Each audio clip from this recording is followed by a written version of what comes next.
What if I told you champagne, the world's symbol of celebration, began as a problem? Not a party trick, a problem so dangerous cellar workers wore iron masks. And the hero who supposedly invented it? He didn't. He spent his life trying to kill the bubbles. Here's why that matters now. If champagne ever lost its name, or its bubbles, an entire region's economy, identity, and billions in brand equity could implode. So how did an accidental flaw become the most protected luxury brand on Earth? This is Tasting the Stars, how champagne branded celebration. Champagne's rise isn't a single eureka moment. It's chalk and cathedrals, failed fermentations, and English coal furnaces, widows who outplayed emperors, German merchants who built French dynasties, plagues that wiped vines, and lawyers who turned a place into a fortress. This isn't a wine story. It's a strategy story about how a region manufactured meaning.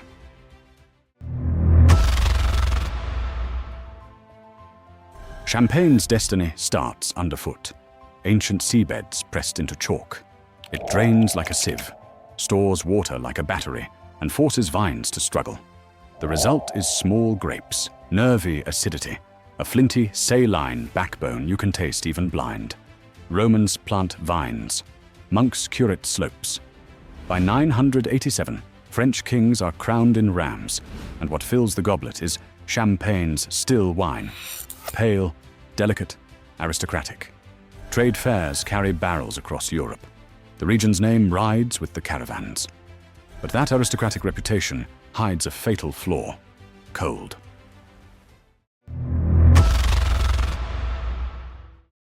Northern latitude, late harvest. Winter hits, the yeast falls asleep. Vintners bottle what they think is finished wine. Spring warms the cellars. The yeast wakes inside sealed bottles, eats leftover sugar, and burps carbon dioxide inside the glass. Pressure climbs to the level of a bus tire. Across the Channel, England's coal-fired furnaces make stronger glass. They're aristocrats like the Tingle. In 1662, a scientist named Christopher Merritt writes down the method. Add sugar to trigger bubbles on purpose. The idea exists. The glass exists. Demand exists. France delivers the magic. But for a novelty to become luxury, champagne needs entrepreneurs and a manufacturing revolution. Sparkling wine is capital intensive. Miles of cellars, mountains of glass, years of cash trapped in bottles. Enter the houses, the Maisons. Ruinart, founded in 1729, specializes first. Merchants, not farmers, build the system. Textile families, German immigrants with passports and hustle. Heidsieck, Krug, Bollinger, Mumm. They sell sparkle to the world and tune it to taste. After removing yeast, houses add a finishing liqueur, dosage, to align with national palates. The English push for brut. The Russian court orders sugar bombs. The early lesson: the product is fixed by place. The style is tuned by market. About that monk. Dom Pérignon didn't invent bubbles. He was a quality obsessive in an era that feared them. The invention isn't a man, it's a supply chain. To the divine creator of this heavenly nectar.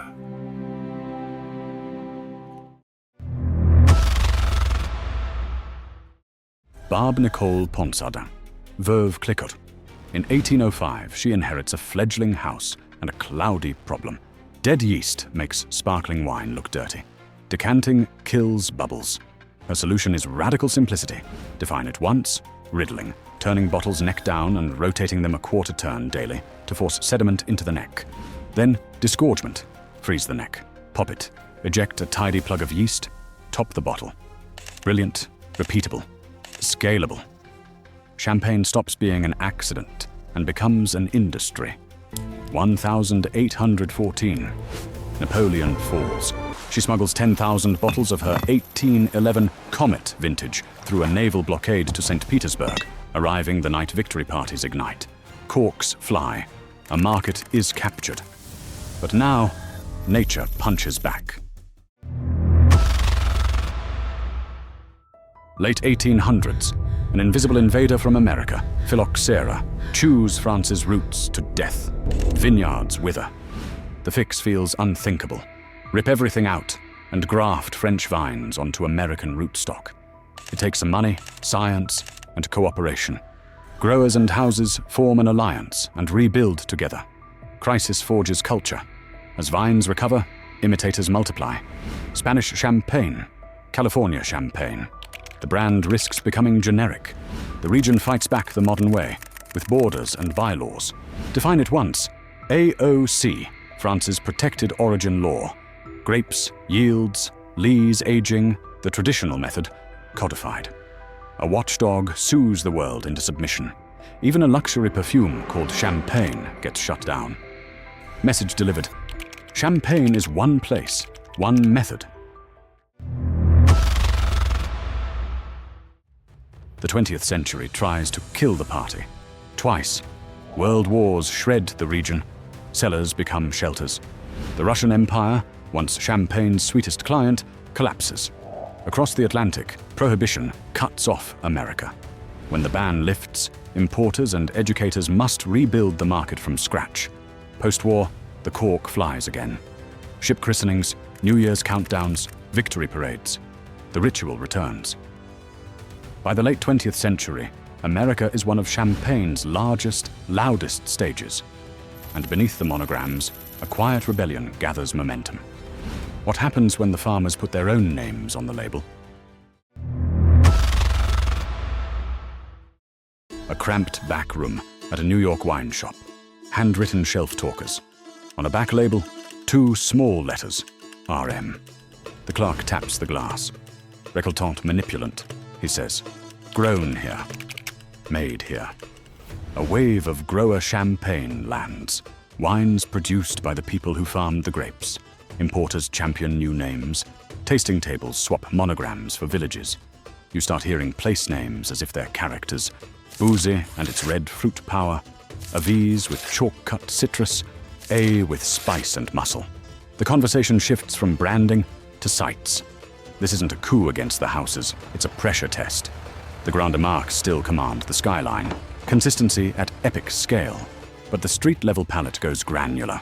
Single parcel bottlings, longer time on lees, oak versus steel, and lower dosage not as a fad, but as a choice that reveals or conceals terroir. The old lesson, tuning sweetness to markets, gets repurposed for style. Meanwhile, across the Atlantic, the United States roars back as one of champagne's most dynamic stages. Portfolio tastings in hotel ballrooms give outsiders a passport to tiny cellars.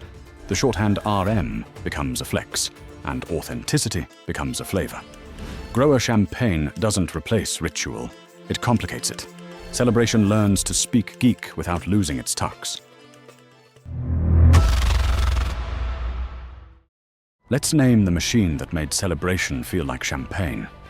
Nature, latitude at the edge, vines rooted in ancient chalk. That tension, ripe enough to sing, cool enough to keep a razor's line, gives the base wine nerve.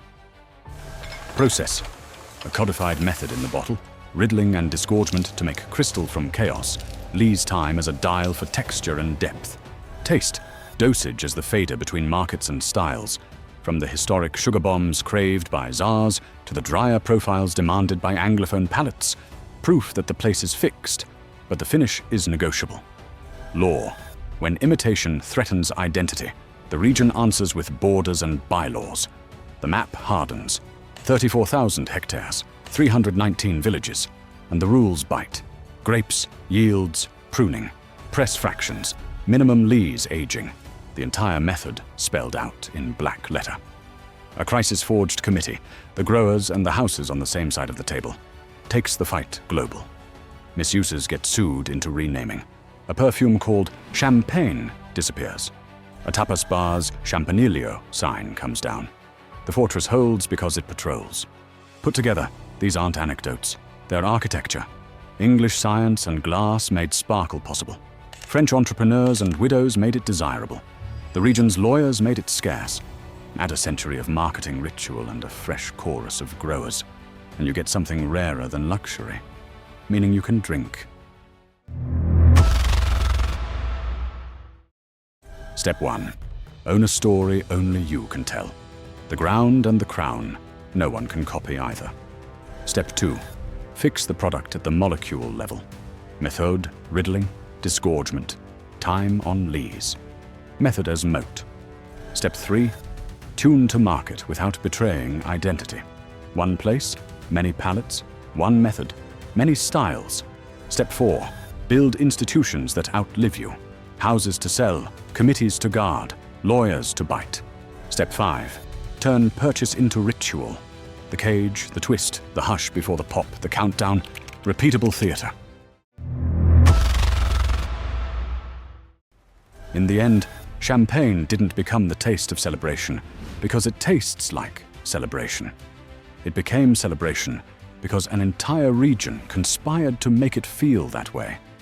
The iron masks are museum pieces now, not because the danger vanished, but because a system learned to tame the devil's wine. So the next time someone pops a bottle and says they're tasting the stars, smile and toast the system that put galaxies in a glass. If you enjoyed how a product becomes a myth, queue up our story on Charles Smith, how a label renegade cashed out. Subscribe so you don't miss the next origin story.